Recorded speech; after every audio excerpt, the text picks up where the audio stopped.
Hey there, this is Unburdened by Hope, the podcast that helps you harness your possibility and fuel your purpose. I'm your host, Erin Cummings. Here, we're breaking free from the chains of hope and unlocking the power of inspiration within. Get ready to ignite your soul because we're diving deep into the art of letting go, embracing the unknown, and creating a life unburdened by the limitations of hope. Together, we'll uncover the secrets to finding purpose, fueling our passions, and crafting a vibrant existence that sets our hearts on fire. So, are you ready to burn it down what's no longer serving you and step into a life driven by possibility? Let's dive in, my friends, and unleash our boundless potential. Hey there, welcome to the Unburdened by Hope podcast, where we help you harness possibility and fuel your purpose. I'm Erin Cummings, author, yoga studio owner, real estate investor, and hope abandoner. Yep, you heard that right. I left hope behind. You see, hope kept me small. Hope brought want, which led to worry, and the worry keeps me in bed with my covers over my head. Hope made me aware of what I didn't have and took away my power. Hope made me retreat from the world around me. That's why I left hope behind and I replaced it with possibility. What if you stopped hoping for what you want, especially what you want to have happen, and start getting present to what's possible, not through hope, but what you're actually capable of doing? What if you didn't just manifest things? What if you didn't just set goals? What if you actually looked at how you feel, where you are focused, and how needing constant bursts of motivation impacts your life? The Unburdened by Hope podcast is designed to complement the Possibility Project Journal, which are the exact steps that I took to fight my way through PTSD. If you haven't purchased the journal yet, I encourage you to visit the link in the show notes to purchase it. The podcast by itself is designed to provide weekly intentions, and the journal guides you through crafting and executing a vision of what's possible for you.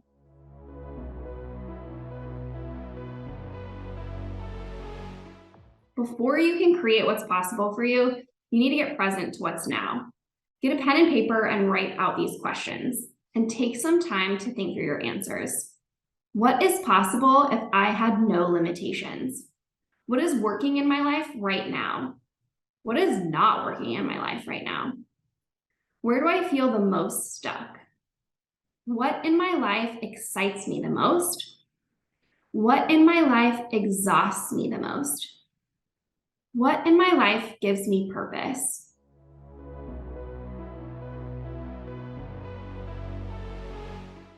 Now that we've designed your vision for your life, it's time to actually create it. This section is where we will define 4 key focus areas in your life that will take you from stuck to living with purpose. The first key area is productivity. What's your definition of productivity? What do you value most about productivity? The second key area is creativity. What's your definition of creativity? What gives you inspiration in life? How do you use your imagination? The third key area is movement. What intention-based movement makes you feel fulfilled? If you're running 10 miles a day and feel like crap but keep doing it because you think it's what you're supposed to do, maybe reconsider what movement can look like where you feel good afterwards. What type of movement might that be? The fourth key area is purpose. What are your core values that you consistently measure your decisions against? How do you create joy and find fulfillment in your life?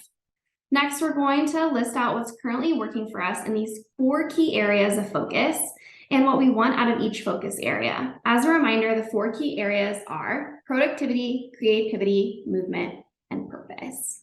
So some great examples of productivity for me and my life are not only the to-dos and the calendar and the day-to-days, but actually times in which I can take care of myself, which each of these categories can seep into each other. So I find that a movement practice by myself, especially like a more restorative-based movement practice, intentional movement, can be super helpful with my productivity. I have to design areas of rest. I am so go, go, go that productivity for me isn't just about how much I can accomplish, but it's also how much I can't accomplish, like incorporating rest into my productivity. So it's things in which that help me be actually productive and focused. And an area of focus for creativity, I talk about this all the time, and it's always something I give examples for and suggest, is doing the creative opposite, like the creative switch.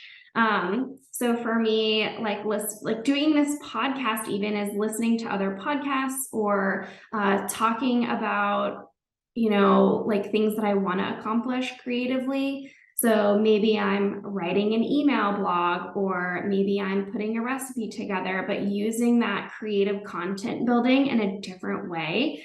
So maybe you work at the yoga studio with me, and maybe you're a yoga teacher. And so that could mean, instead of creating a yoga class, you go take a yoga class. Or if you're an entrepreneur, meeting with other entrepreneurs, like using your creativity in a way that you can switch it and take in creativity, not just constantly pumping out creative content. Movement, we've talked about. I think it's so important to intentionally move in a way that works for your body. I ran and ran and ran for the longest time, only to realize how much my joints just hurt and hurt and hurt. And yeah, I was like shredded, and I was super lean, and it was amazing, but my body it did not like it. Like, just because I looked good does not mean I felt good.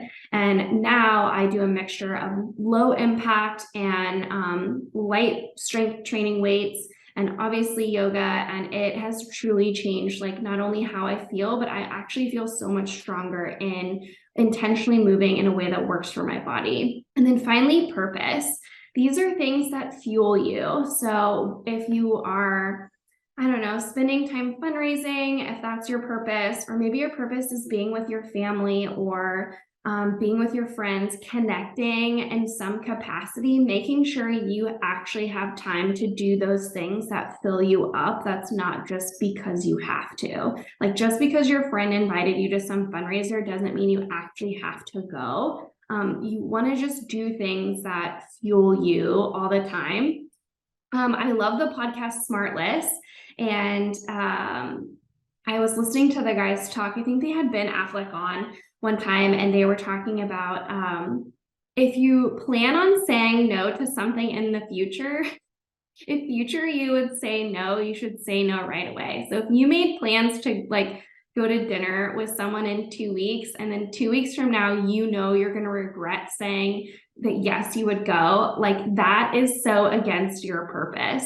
You should just say no ahead of time. So it's making those decisions and knowing those values within. That's part of staying in your purpose and creating fuel. Like, what could you spend your time on instead of doing that thing that you didn't really want to do?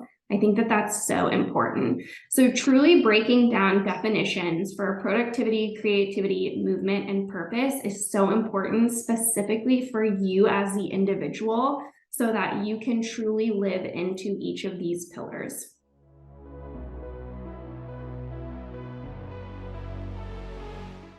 Finally, we're going to define our goals in each of the key focus areas using SMART goal technique. So if you're not familiar with SMART goals, it's an acronym that stands for SMART, measurable, achievable, relevant, and time-bound. I'm sure you can Google this. These goals should be challenging for you, but not overwhelming. I think this is so important. I think people get really freaked out about the word goals, and I want you, if that word freaks you out, just choose a different word to think about instead of goal. But what I want you to do is write each goal in the affirmative and add the purpose behind your goal. So you want to know what you're working on and why. So for example, we're going to pretend that I'm looking for a new job, even though that's not a good idea for me. So for example, I'm on my 3rd job interview, actively pursuing a new accounts manager position by November 2nd, so that I can be part of a leadership team and bring more diversity and empowerment to our workspace. So maybe this person with this goal is looking to move up in the company, and let's just say she's a woman and she feels like there's not enough other women in the team that she's on. So her purpose is really bringing more women leaderships into the world. And so not only does she have a goal to move up so she can, create a team and be a leader in life, but adding that diversity element to her team is her why.